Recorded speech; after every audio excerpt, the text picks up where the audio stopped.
Hey Sapiens, I want to talk to you about the best online AI course in the world, and you don't need any programming experience and little to no math. Let's take a look. The Elements of AI course was developed by Reactor at the University of Helsinki. The whole goal is to demystify AI, to help you know what can and can't be done with AI. They have two courses, an Introduction to AI, this is the course that I took and I recommend, and there's a second part which gets into building AI, and this is where you do actual coding and use some basic Python programming skills. The reason why they did this is pretty awesome. Their goal was to educate 1% of the Finnish population in AI so they could reason and understand AI more correctly. They want people to be empowered and not threatened by AI. They want to democratize AI.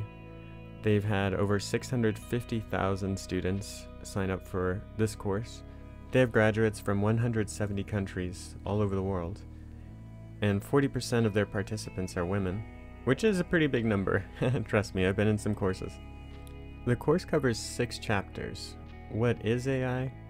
AI problem solving, real-world AI, machine learning, neural networks, and about predicting the future. So they cover a broad range of topics and go into the history of AI a bit. There's a little bit of math, as there should be, but it's explained in a very simplified way. It's intuitive and understandable. Like any good introductory AI course, it covers the philosophy of AI. It's already difficult to pin down and say definitively what intelligence is, so to even ask about artificial intelligence brings up philosophical questions on what intelligent behavior means, what a mind requires to exist. So they bring up the foundational thought experiment, the Turing Test, invented by Alan Turing. The Turing Test is supposed to show when we should regard a machine as intelligent and thinking. Imagine if I said that you were texting with someone online and they might or might not be an AI agent or a person, and you have to tell which is which based on 2 conversations. They cover John Searle's Chinese room argument, which is a counter to the Turing Test. The Turing Test says that intelligence and intelligent behavior are the same, or at the very least that intelligent behavior is an honest signal of intelligence. However, the Chinese room thought experiment is meant to counter that intelligent behavior necessarily implies intelligence. If you can imagine that you have a really horrible job and you're stuck in a room and someone passes you a note written in Chinese, and then you go to a rule book and the rule book says when you see this note then you respond in this way. And so you can scribble down maybe some Chinese characters and send it back. The idea is that with this set of rules that you could give a proper response in Chinese, assuming, this is assuming you don't speak Chinese or understand it, but you would be able to give back a successful reply. So the question is, where is the intelligence here? So a couple of great thought experiments added in, and yes, they ask, does philosophy matter in practice? And we're just going to say yes, very much, it definitely does. But it's useful in developing key terminology, like general versus narrow AI. General, for an artificial general intelligence, it's supposed to refer to a machine that can handle any intellectual task. And then there's narrow AI, which is typically what we have now. And narrow AI is something like playing chess or Go. It's very specific, but it can't generalize to new problems it hasn't seen. It would be totally ineffectual. And there's also an interesting debate in philosophy about strong versus weak AI.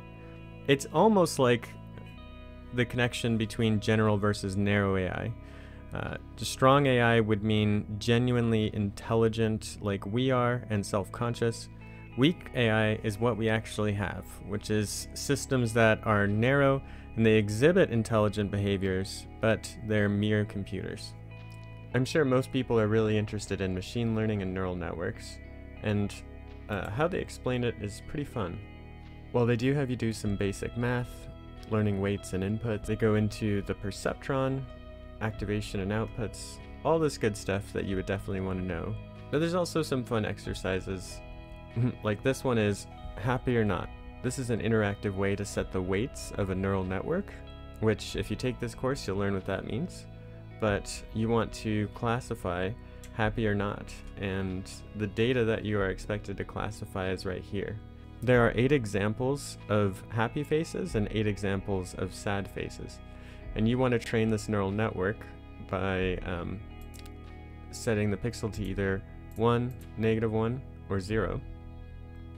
And the challenge is, can you achieve 6 out of 8 correct for both happy and sad faces? Something we can look at here is, we know that the eyes for each of the faces on both happy and sad are actually equal. The eyes are always here. But that really just evens it out.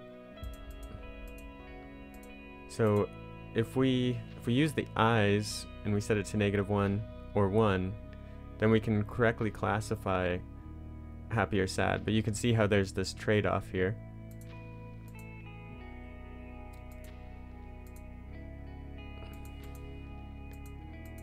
So you can try different methods and slowly build up like what the correct solution is, and it's good for showing the trade-offs of neural networks and how you will end up misclassifying some pieces of data at the cost of others. Alright, let's ignore the eyes. Alright, this is where the smiley faces are. This is where... Okay, no, I got it. So all the frowny faces, they are right here, and then all the happy faces, yeah. Oh, wait a second. Alright, I need to get a couple more. Anyways, I solved it one time. You can solve it. You figure it out. But the moral of this is the model is likely too simple to get all of them 100%. I really enjoyed the course, and I was so excited at the idea that we could have a worldwide common understanding of AI. A way of communicating with each other that we can all understand. Just like from my last course, which I completed on learning how to learn, I created an Anki flashcard deck for this course as well. If you want to learn something and you want to remember it, you're going to have to practice it at least once a year. So I'll link to my deck below so that you can download and practice it and build upon it as well. Some of you probably thought that I was going to talk about AI for Everyone, an online MOOC through Coursera taught by Andrew Ng. And Andrew really is, a leader in the field of machine learning and AI, and especially applications in business. And it's not a bad place to start. But when he says AI for everyone, what he really means is AI for everyone, even business people too. It's much more designed to get an entire company on board, so there's an assumption that there's a background that people want to get into AI strictly for business or for expanding their business, incorporating AI into it. You can see from the syllabus how business-oriented it is. That's not really the goal of everyone. Some people just want to be able to read the news and understand a little more about what's going on. That being said, if business is your focus, then yeah, I would say go to AI for Everyone, which is much more about building an organizational strategy.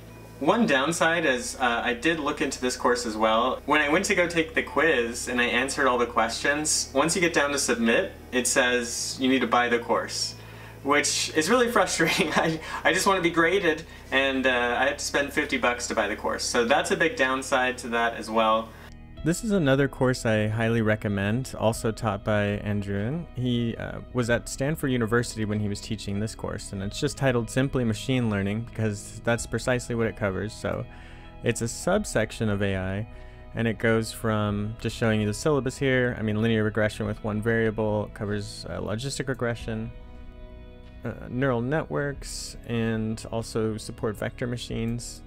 Lots of good stuff, but I would say don't get too excited. It doesn't go into deep neural networks too much. That's a more advanced course, but 11 weeks, so you'd want to expect to take around that long. Additionally, it assumes you have some programming background and also a mathematical background, so you'd want to know, at least a little bit of linear algebra or not be intimidated by that. But this is commonly taken by undergraduate computer science students or other engineering students, even up to the graduate level, as a way to get more of a mathematical background and introduction to machine learning. Another course I would recommend is by one of the leaders in the field and the pioneers, by Peter Norvig and also Sebastian Thrun. They teach an online MOOC through Udacity, which uses the textbook that Peter Norvig wrote, AI, A Modern Approach, which is used all over the world, and it pretty much works you through that entire book. That would be a course to take if you really wanted to learn about AI as a field, and not just a subset like machine learning or deep learning. But get started in AI any way that you can, and let's get to it.